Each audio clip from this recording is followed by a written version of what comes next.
जी अस्सलाम वालेकुम स्टूडेंट। इस लेक्चर में हम टॉपिक डिस्कस करेंगे इनिशियल कंडीशन का। इनिशियल कंडीशन, इनिशियल कंडीशन, ठीक है। अच्छा, सबसे पहले ज़रा इसको देखते हैं इनिशियल कंडीशन लेट से होती क्या है, ठीक है।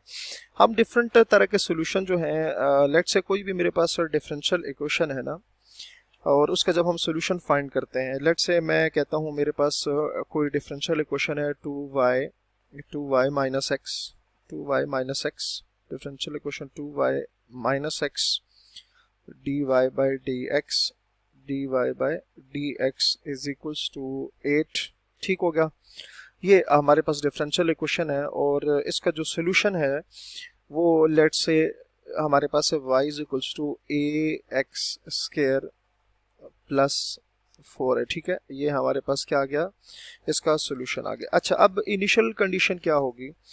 इनिशियल कंडीशन हमारे पास एक ऐसी कंडीशन होती है कि अब जब मैंने कहा ना कि ये डिफरेंशियल इक्वेशन है, ये इसका सोल्यूशन है, तो इनिशियल कंडीशन हमारे पास क्या होगी कि हमें ये a की वैल्यू फाइंड करके देगी, ठीक है। ये हमें a की वैल्यू क्या है, फाइंड करके देगी। ठीक हो गया।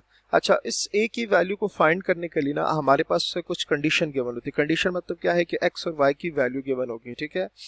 तो ये x और y की वैल्यूज जो हैं, अब अगर हम इस सोल्यूशन में पुट करेंगे तो वहाँ से हमें a मिल जाएगा, ठीक है। उस a की वैल्यू को हम दोबारा सोल्यूशन में पुट करेंगे तो हमारे पास जो सोल्यूशन आएगा वो पर्टिकुलर सोल्यूशन होगा, ठीक है। इसकी रीज़न क्या है, क्योंकि हमारे पास बेसिकली जो general solution of the differential equation होता है ना, इसको हम कहते हैं कि ये हमारे पास होती है जनरल सोल्यूशन, ठीक है। इसको बाज़ औक़ात फैमिली ऑफ द कर्व्स भी कहा जाता है, फैमिली ऑफ द कर्व्स भी कहा जाता है। उसकी वजह क्या है कि आप यहाँ a की वैल्यू जो है ना, इस a की जगह आप वैल्यूज पुट करते जाएं, आपको डिफरेंट जो है वो कर्व्स मिलती जाएंगे। तो हम इसको क्या कहते हैं, एक फैमिली ऑफ द कर्व्स कहते हैं, ठीक है। तो जब हमारे पास कोई इनिशियल कंडीशन आती है और हम इसमें स्पेसिफिकली एक a फाइंड करते हैं, तो उस कंडीशन के थ्रू जो हम यहाँ पुट करेंगे इस सोल्यूशन में, जनरल सोल्यूशन में, जो हमें a देगा, तो ए पुट करने से हमारे पास जो सोल्यूशन आता है वो होता है पर्टिकुलर सोल्यूशन, ठीक है। तो इनिशियल कंडीशन से हम क्या करते हैं, जनरल सोल्यूशन में से स्पेसिफिकली एक पर्टिकुलर सोल्यूशन फाइंड करते हैं, या आप ये कह सकते हैं कि पर्टिकुलर सोल्यूशन, या हम ये कह सकते हैं कि जनरल सोल्यूशन में से, जिसको हमने कहा कि फैमिली ऑफ द कर्व्स है, अगर हमने एक स्पेसिफिकली एक कर्व फाइंड करनी हो तो उसके लिए हमें इनिशियल कंडीशन की क्या होती है, ज़रूरत होती है। तो उम्मीद है कि ये आपको जो आइडिया है इनिशियल कंडीशन का, ये आपको समझ आ गया होगा, ठीक है। अच्छा, इसमें एक चीज़ आपने जहन में रखनी है कि हमारे पास अगर लेट्स से मैं कहता हूँ ये हमारे पास डिफरेंशियल इक्वेशन है, ये फर्स्ट ऑर्डर है, तो जितने ऑर्डर की हमारे पास डिफरेंशियल इक्वेशन होगी उतनी ही इनिशियल कंडीशन गिवन होंगे, ठीक है। यहाँ अभी मैंने इनिशियल कंडीशन लिखी नहीं है, मैं आपको जस्ट आइडिया दे रहा था।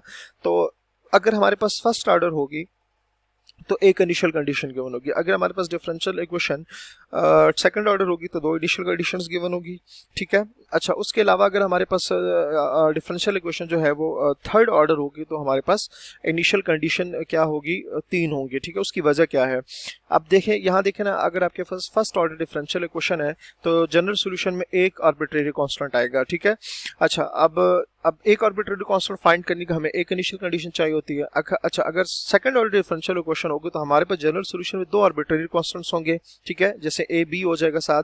तो अब दो कांस्टेंट है तो उसको फाइंड करने के लिए हमें दो इनिशियल कंडीशन चाहिए होगी। तो ये जो है आपको ये बात समझ आ गई होगी, ठीक हो गया। तो ये इनिशियल कंडीशन जो है ये आपको आइडिया हो गया होगा।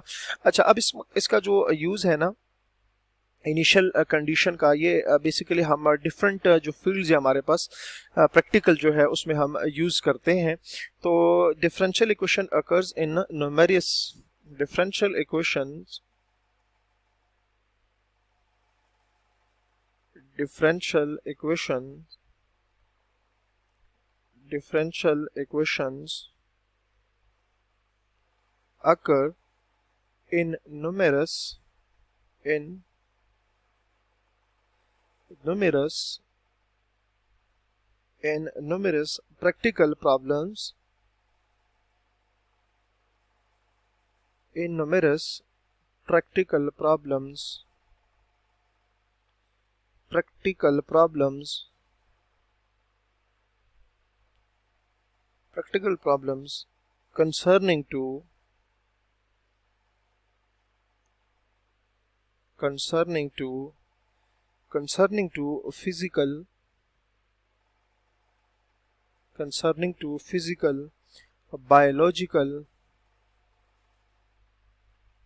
biological and social sciences and social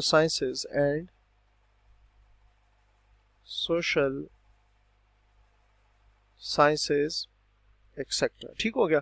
तो डिफरेंशियल इक्वेशन जो है ये हमारे पास डिफरेंट चीज़ों में इन्वॉल्व होती है इसका। ठीक है, तो फिर उसके लिए हमें क्या करना होता है कि इनिशियल कंडीशन भी एक इम्पॉर्टेंट जो है वो रोल प्ले करती है। अच्छा, the arbitrary constants involving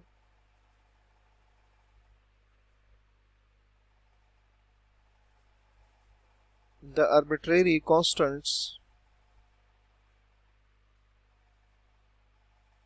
arbitrary constants involving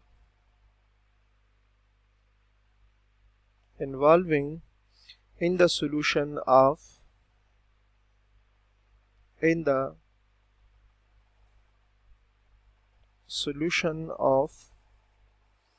different equations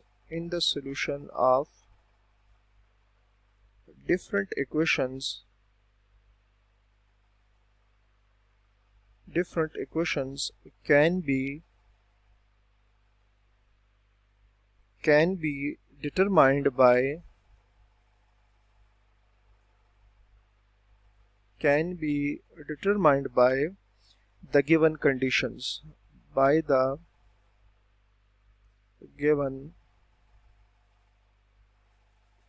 by the given conditions, such conditions are called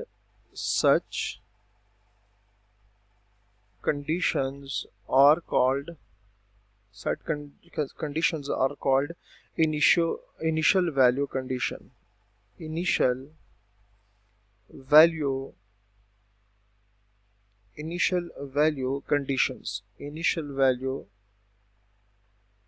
conditions। ठीक है, तो the arbitrary constant involving in the solution of the differential equation can be determined by the given condition. वही बात होगी कि मैंने जैसे आपको कहा कि हमारे पास जो डिफरेंशियल इक्वेशन का जनरल सोल्यूशन होता है उसमें जो कांस्टेंट्स होते हैं उसको फाइंड किया जा सकता है बाय यूजिंग गिवन कंडीशन, और उन कंडीशंस को हम क्या कहते हैं, उनको हम कहते हैं कि ये हमारे पास इनिशियल कंडीशन है। ठीक हो गया।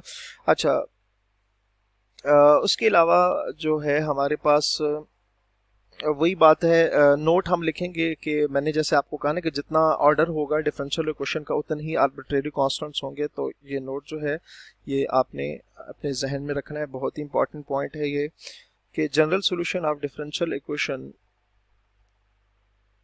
General solution of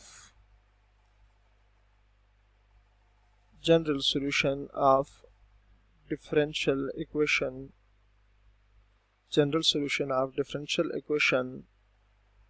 of order n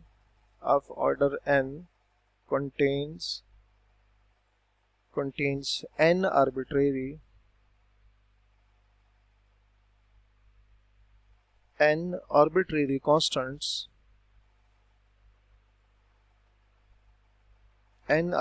constants which can be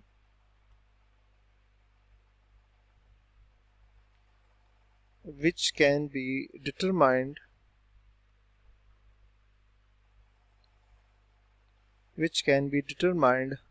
by an initial value condition